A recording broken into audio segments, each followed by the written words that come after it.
Salut, c'est Hervé NFT, bienvenue dans cette nouvelle vidéo. Aujourd'hui, on va voir pourquoi est-ce qu'il ne faut pas acheter les NFT des célébrités. Je vais tout vous expliquer dans cette vidéo et vous allez voir qu'en réalité, c'est plutôt simple à comprendre. Pour ceux qui veulent apprendre à gagner de l'argent avec les NFT, n'hésitez pas à cliquer sur le premier lien dans la description pour découvrir mon programme complet NFT Insider. C'est un programme dans lequel je vous explique tout de A à Z sur les flips de NFT et je vous accompagne du début à la fin vers vos premiers résultats. Avant de démarrer, n'hésitez pas à vous abonner, à liker la vidéo, ça me soutiendrait énormément et on est parti. Alors pourquoi est-ce qu'il ne faut pas acheter les NFT des célébrités? Je vous ai pris quelques exemples et tout simplement vous allez voir. Donc là, je suis sur la collection de 6ix9ine. Donc 6ix9ine, pour ceux qui ne connaissent pas, c'est un rappeur américain. Il a lancé une collection, en fait je crois que c'est sa deuxième collection de NFT.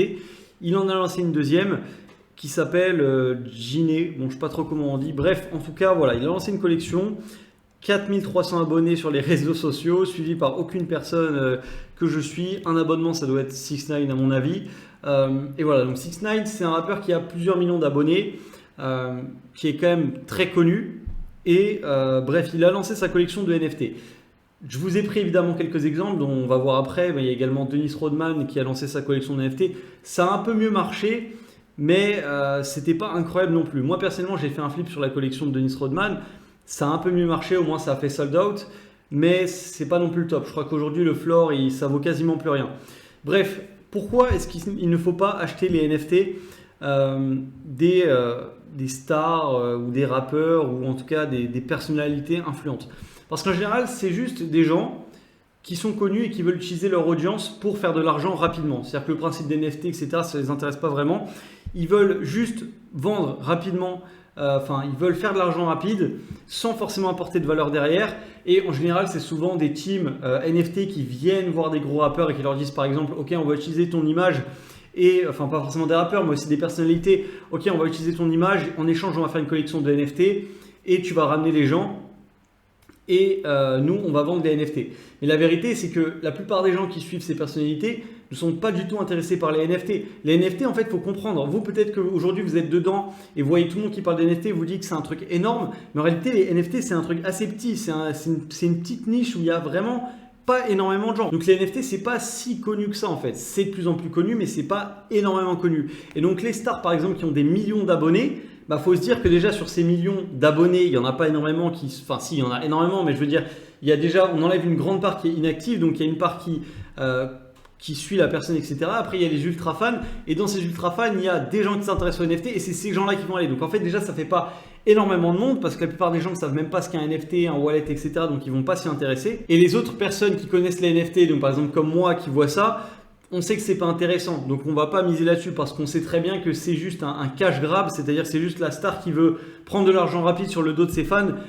Les NFT, c'est pas vraiment son truc, on le sait, c'est pas son domaine, etc. Donc on va moins miser sur ce style de projet-là. Donc ça va être moins intéressant, ce sera des teams pas trop solides et voilà, on sait que c'est pas vraiment des projets hyper sérieux. Donc résultat, qu'est-ce qui se passe? Je vais vous montrer, voilà. Il y a donc 6969 NFT et en 3 mois, il n'y a eu que 572 NFT mintés. Je ne sais pas si vous vous rendez compte, mais 6ix9ine, c'est une star qui a plusieurs millions, voire même peut-être dizaines de millions de personnes qui la suivent tout simplement. Et ça fait que 500 personnes qui ont minté. Et même pas, il y en a qui en ont minté 2. Ça fait que 348 personnes qui ont acheté des NFT sur des millions et des millions et des millions de fans.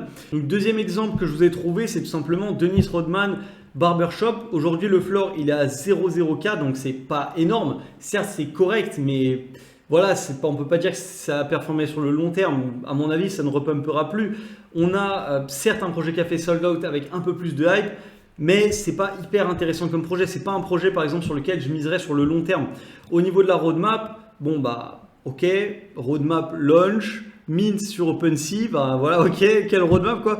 Haircut, donc là reveal, airdrop, ensuite IRL, donc ok, donc là il y a une personne sur 5000 qui va être choisie et ensuite Metaverse. Donc concrètement, ça veut rien dire. Enfin c'est voilà quoi, la roadmap c'était juste minter les NFT et reveal. Donc voilà, il n'y a pas de roadmap. Certes, le projet il a fait sold out, mais voilà, c'est pas un projet hyper intéressant sur le long terme. Pareil, Kobalade, pour ceux qui connaissent, c'est un rappeur français, voilà, tout simplement. Et il a lancé une collection de NFT. Donc là, on peut se dire pareil, intéressant. aujourd'hui, si on va sur ce lien-là, on clique sur acheter, parce que concrètement, c'est le seul lien qu'il y a. Donc, clique sur acheter. Le site est down. Le site est down. Les NFT ne sont pas listés sur OpenSea. Je me demande même s'il y a vraiment eu une vente. Enfin, ça marche pas. Donc, je sais pas. Peut-être si je vais juste si j'enlève le mint au début, peut-être qu'il y a un site. Ok, il y a même pas de site. Il y a rien. Donc voilà, ça c'est mort. Donc voilà. Donc 6ix9ine qui a des millions d'abonnés. Ça n'a rien donné. Dennis Rodman, aujourd'hui, le fort, il est à 0,04. Kobalade, le site, il est down. Voilà, les stars qui lancent des NFT, c'est vraiment pour eux. Enfin, j'ai l'impression, peut-être qu'il y a des stars qui vont à l'avenir lancer des collections NFT plus sérieuses.